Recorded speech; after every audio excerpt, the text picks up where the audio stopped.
Well, hello and welcome again to Chris's Caribbean Delights and a Merry Christmas, Happy Holidays.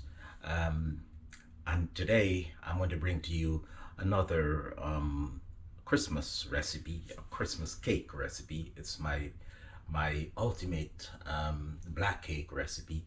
Um, this is um, a traditional cake for Christmas, as we most of us know. And these are one of the decadent desserts that we look forward to having during the Christmas season. So I'm going to go to those ingredients and I'm going to show you step by step how it's done, and it's going to be delicious. So let's go to those ingredients.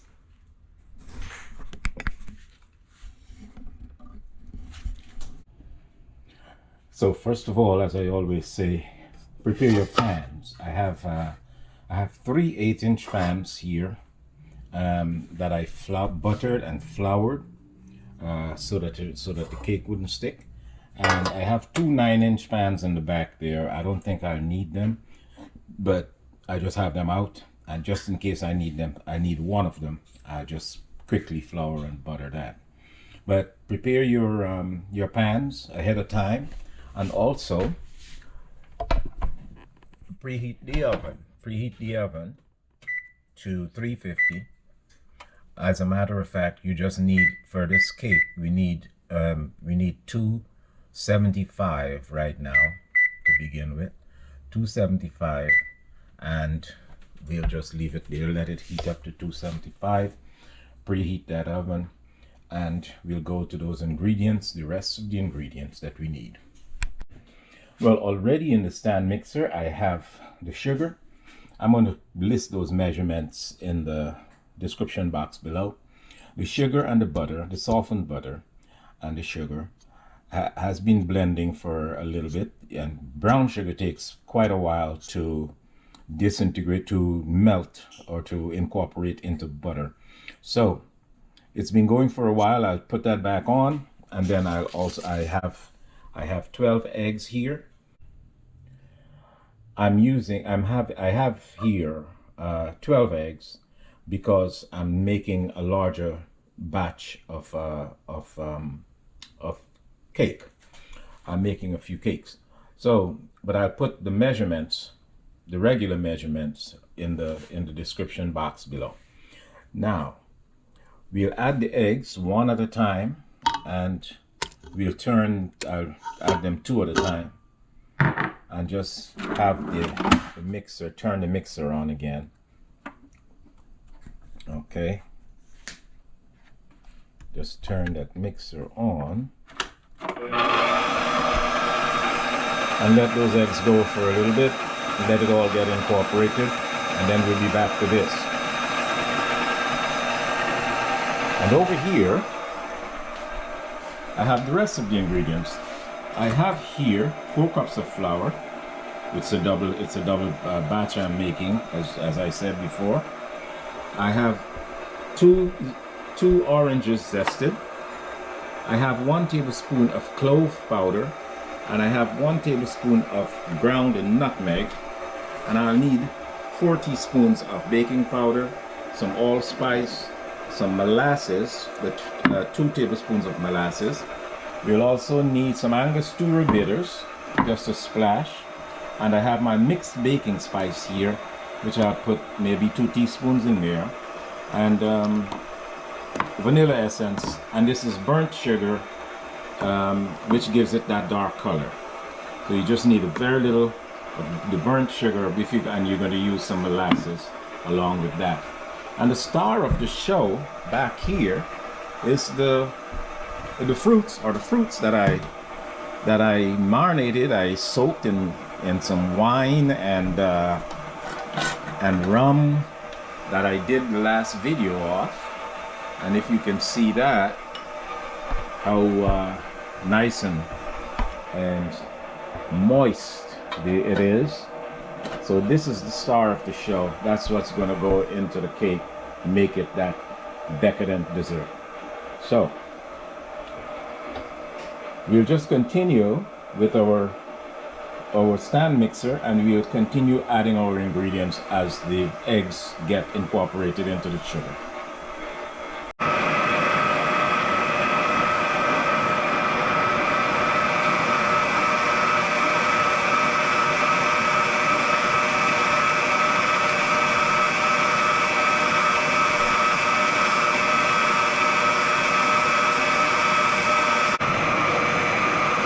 Okay, I'll now add the orange zest.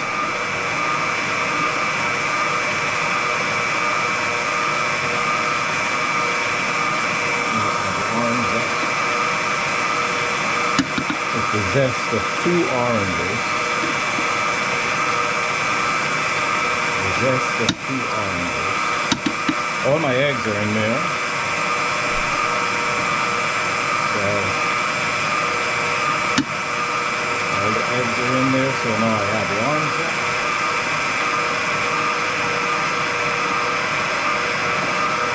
The vanilla. Tablespoon of vanilla.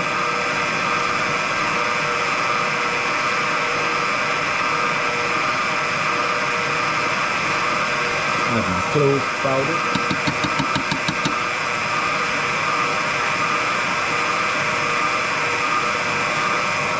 And nutmeg.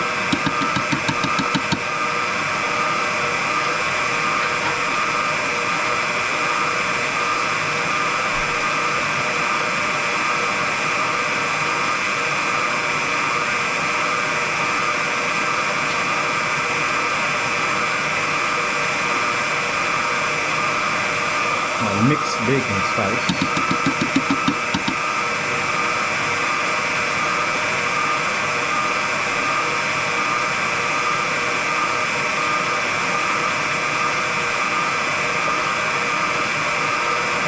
Quarter of a teaspoon of allspice.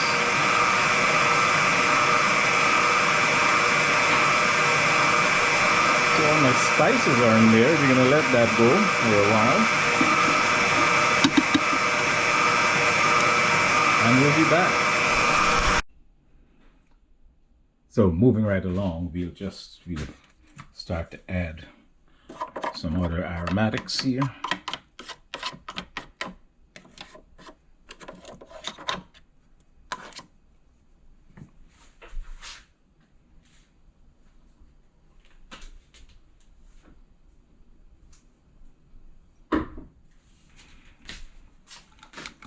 I'll start by adding my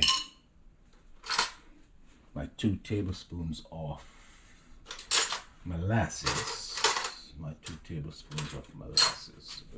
Okay. Let's find that measure. Okay, we'll get 2 tablespoons of molasses in here.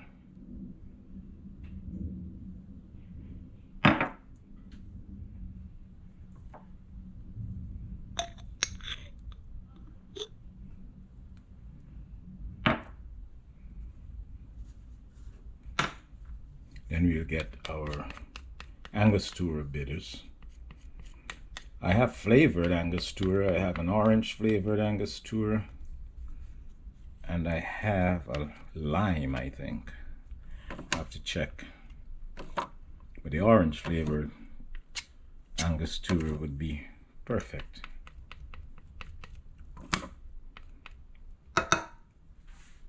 Would be perfect. So let me check on the angostura and then we'll start again. So just a few splashes of the orange angostura. About a half a teaspoon. And I'll use also the aromatic angostura. Just like a quarter teaspoon. Okay.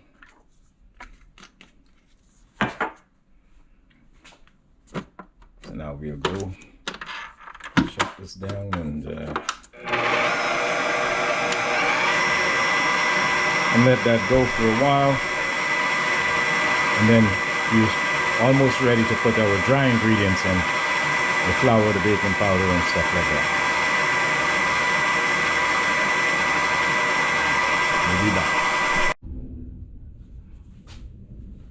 So at this point, we're going to start adding the dry ingredients, the flour. If I can pass it through here, or I'd have to open it, which would be easier. Get a lift. And I also added my caramel, my dark caramel. So you see the color is changing. I'm going to add this flour. I'll add a third at a time. Work it in, get it to work in with the butter and the sugar. When I get this worked in really well,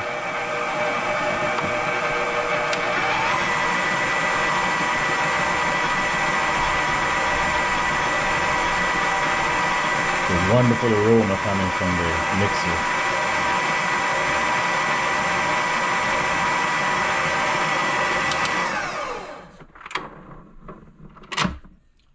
Add some more and work it in. I guess we can put all of this in here.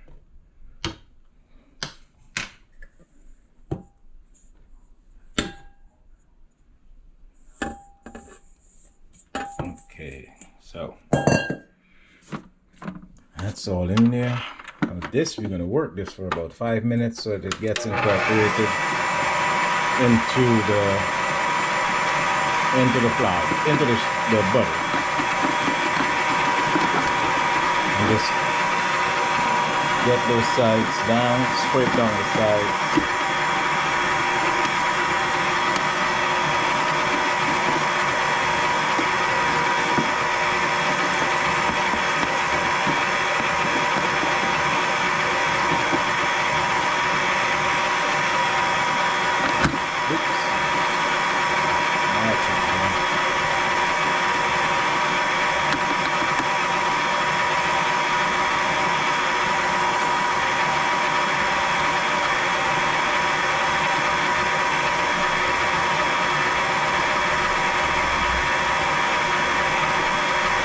And you can see it come together. It's coming together.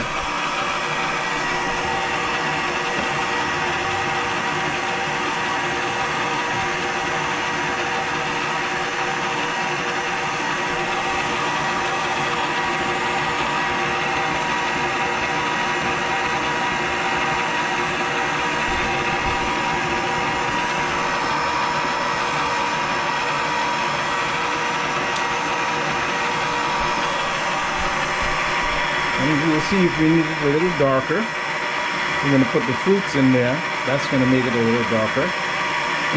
And if we do need it darker than that, I'll just add. When it bakes, it's going to get pretty dark also. And we'll see if we need some more of the caramel, of the dark caramel, the burnt sugar.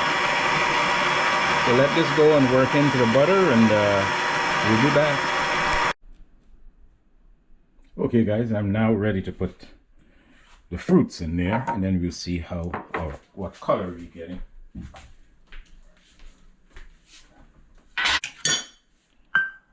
I need something like a little narrower to come in here. You know, if I measure this might be a cup. So I can use the spoon. Yep. So that's 1.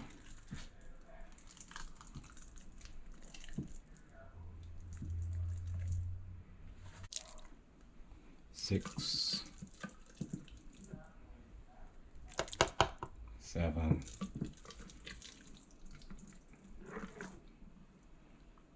8. I'll do about 8 cups, and we'll see how that comes out, if we need to add more.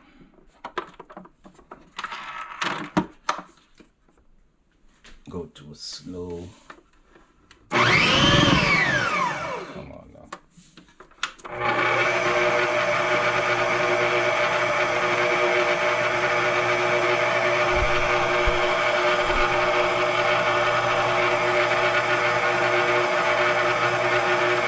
So we let this really incorporate into the flour mixture, and give it about a minute of turning, and we'll be back.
Here we go.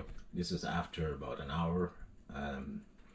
It's rising nicely and taking on some wonderful color, and it has approximately about another half an hour to 45 minutes, and we'll check again.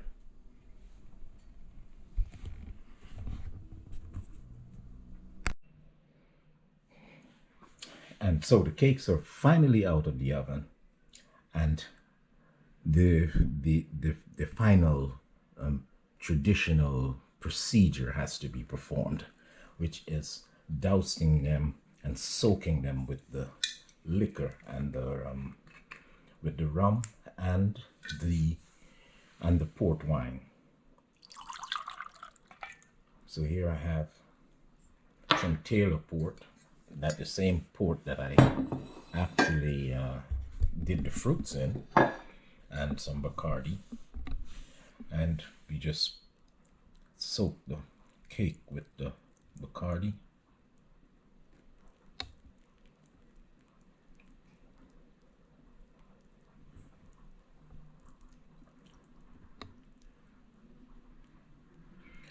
Just let it soak right in, and the cake should be warm when you do this so that it soaks right in there.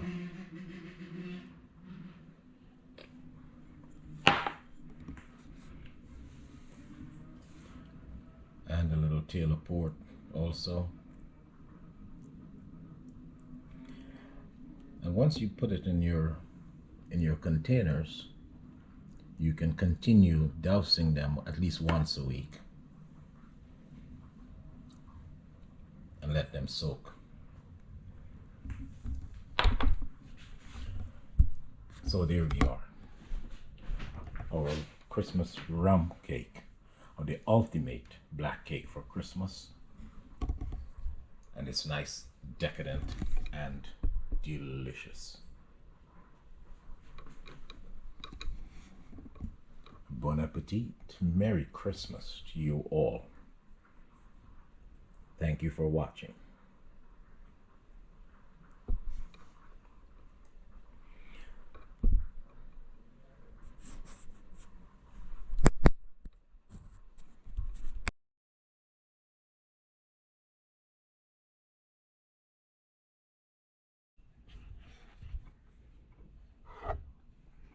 Now we'll cut. It's nice and dense.